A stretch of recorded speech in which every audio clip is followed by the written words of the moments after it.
السلام علیکم ناظرین، میرا نام فرحان ہے۔ میری عمر 24 سال ہے۔ میں فیصل آباد کے ساتھ ایک گاؤں خانپور میں رہتا ہوں۔ میری ماں کا انتقال ہو چکا تھا۔ میرے باپ نے دوسری شادی کر لی۔ ان کی دوسری بیوی کی عمر 25 سال تھی۔ میرے باپ کی عمر 50 سال تھی، جبکہ میری دوسری ماں کی عمر زیادہ تھی۔ میرا باپ مجھ سے بہت پیار کرتا تھا، اس لیے میری سوتیلی ماں میرے باپ کو خوش رکھنے کے لیے مجھ سے پیار کرتی۔ میں اس کے قریب آنے لگا۔ ایک دن میرا باپ کچھ دنوں کے لیے شہر گیا ہوا تھا۔ رات کو سوتیلی ماں مجھے دودھ دینے کے لیے آئی تو ان کے ہاتھ سے دودھ نکل کر میرے اوپر گر گیا۔ مجھے ان پر بہت غصہ آیا اور وہ مجھ سے معافی مانگنے لگی۔ میں نے کہا، ایک شرط پر معاف کروں گا، آپ میرے ساتھ کام کریں۔ پہلے انہوں نے منع کر دیا، لیکن بعد میں مان گئی۔ السلام علیکم ناظرین، میرا نام فرحان ہے۔ میری عمر 24 سال ہے۔ میں کافی خوبصورت ہوں اور اپنی عمر سے زیادہ دکھتا ہوں۔ میرا قد بھی کافی اونچا تھا اور اچھا خاصا جوان دیکھتا ہوں۔ میرے امی ابو مجھ سے کافی محبت کرتے تھے۔ میں فیصل آباد کے ساتھ بنے ایک چھوٹے سے گاؤں میں رہتا ہوں۔ میرے ابو کی زمین تھی جس سے ہمارے گھر کا خرچ وغیرہ چلتا تھا۔ گاؤں میں جن کے پاس زمین تھی وہ لوگ امیر سمجھے جاتے، اس لیے لوگ ہمیں بھی امیر سمجھتے تھے، اور عورتیں میری امی کی قسمت پر رقص کرتی تھی کہ کاش ان کی قسمت بھی ہماری امی جیسی ہوتی۔ امی بھی کافی خوش ہوتی تھی۔ میرے ابو ان کا کافی خیال رکھتے تھے، لیکن ایک دن اچانک ہی میری امی کھیتوں میں کام کر رہی تھی اور ابو کا ہاتھ بٹا رہی تھی جب کسی چیز نے انہیں کاٹ لیا تھا، اور ابو نے انہیں فوراً گھر لے آئے تھے۔ گاؤں میں کوئی ایسا ڈاکٹر بھی نہیں تھا جو کہ امی کا علاج کر سکتا۔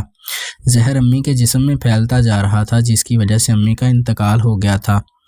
یہ خبر میرے لیے صدمے سے کم نہ تھی۔ میرے ابو نے بھی 2 دن سوگ منایا، لیکن اگلے دن کام پر چلے گئے، کیونکہ اس طرح روٹی پانی نہیں روکی جا سکتی تھی۔ کچھ دن ایسے ہی گزر گئے تھے۔ میرے ابو کام پر جاتے تھے تو عورتوں کو ان کی بہت فکر ہوتی تھی۔ ایک عورت میرے ابو کو روز کھانا دیتی تھی اور ان کے ساتھ کھیتوں پر جاتی تھی۔ مجھے یہ پتہ چلا تو کافی حیرانگی ہوئی تھی۔ میں اس عورت کو دیکھنا چاہتا تھا کہ وہ کیسی دکھتی ہے۔ ایک دن کھیت پر گیا تو عورت کافی خوبصورت تھی اور ابو کو کھانا کھلا رہی تھی۔ کچھ دن یہ سب چلتا رہا۔ جب لوگوں نے ابو اور اس عورت کے بارے میں باتیں کرنا شروع کر دی تھی کہ ان کا چکر چل رہا ہے، عورت میرے ابو کے پاس روتے ہوئے آئی تھی۔ تب ابو کا دل نرم پڑ گیا اور ابو نے اس عورت کے ساتھ شادی کر لی تھی۔ مجھے کافی مایوسی ہو گئی تھی اور ابو سے اس کی امید نہیں تھی۔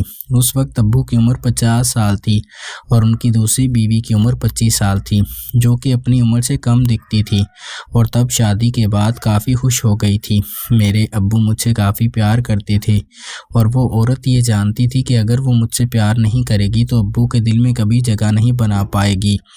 یہی سوچ کر اب وہ مجھ سے گھلنے ملنے کی کوشش کرتی تھی تاکہ ابو کے سامنے اپنا نمبر بنا لے، لیکن مجھے اس کی چالاکی سمجھ آ جاتی تھی اور میں کبھی بھی اس سے بات نہیں کرتا تھا، اسے اپنی امی کی جگہ نہیں دے سکتا تھا۔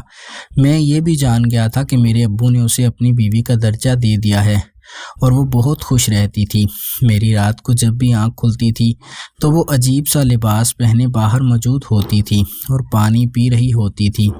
مجھے سمجھ آ جاتا تھا کہ وہ رات کو کیوں جاگ رہی تھی۔ میں تب سے اور بھی ناراض ہو گیا تھا۔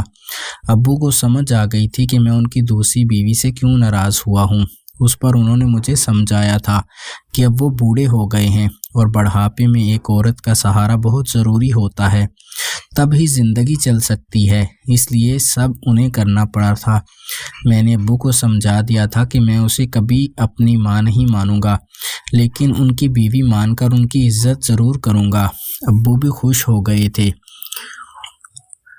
وہ بھی میرا کافی خیال رکھتی تھی۔ وہ گاؤں کی عورت تھی، اس وجہ سے کافی تمیز والی تھی اور سادہ سی تھی، لیکن رات کو کچھ اور ہی لگتی تھی۔ میں یہ سب چھپ کر ہی دیکھتا تھا، یہ سب اس سے انہیں پتہ نہیں تھا کہ میں نے اس کا دوسرا روپ بھی دیکھا ہوا ہے۔ وہ رات کو مجھے دودھ دینے آتی تھی اور میں بھی آرام سے اس کے ہاتھ سے دودھ لے کر پی جاتا تھا اور کوئی دوسری بات نہیں کرتا تھا۔ میں آہستہ آہستہ اس کے ساتھ ٹھیٹ ہو گیا تھا اور اس سے تمیز سے بات کرتا تھا۔ وہ میرا کافی خیال رکھتی تھی، اسی وجہ سے میرا دل بھی کافی نرم پڑنے لگا تھا۔ کچھ دنوں کے بعد ایک دفعہ اس نے مجھے دودھ دیا تو اچانک ہی دودھ کا گلاس اس کے ہاتھ سے پھسل گیا اور دودھ میرے کپڑوں پر گر گیا تھا۔ اس نے یہ جان بوجھ کر نہیں کیا تھا، پر میں نے اس پر کافی غصہ کیا تھا کیونکہ میرے سارے کپڑے خراب ہو گئے تھے۔ میں اس سے کہنے لگا کہ اس نے یہ جان بوجھ کر کیا ہے اور میں اس کی شکایت ابو سے کروں گا۔ اس پر وہ شوق ہو گئی تھی اور مجھ سے معافی مانگنے لگی تھی کہ یہ جان کر بالکل بھی نہیں کیا اور غلطی سے اس کا ہاتھ پھسل گیا تھا۔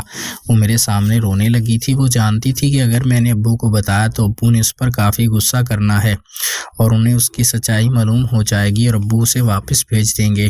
اسے اب اسی بات کا ڈر تھا۔ میرے ذہن میں ایک پلان آیا تھا کہ اب اس موقع کا فائدہ اٹھاؤں۔ میں نے اس کے سامنے شرط رکھ دی کہ اگر اس نے وہ شرط مان لی تو میں ابو سے کوئی بات نہیں کروں گا۔ وہ پہلے تو سوچ میں پڑ گئی تھی کہ میں کس شرط کی بات کر رہا ہوں اور مجھ سے کہنے لگی کہ میں پہلے شرط بتاؤں، لیکن پھر تیار ہو گئی تھی۔ میں نے اسے کہا کہ اسے میرے ساتھ وہی کرنا ہوگا جو میں کرنے کا بولوں گا۔ وہ تیار ہو گئی تھی۔ میں نے رات کو اپنے روم میں بلانے کا سوچا اور کہہ دیا کہ رات کو میرے روم میں آئے۔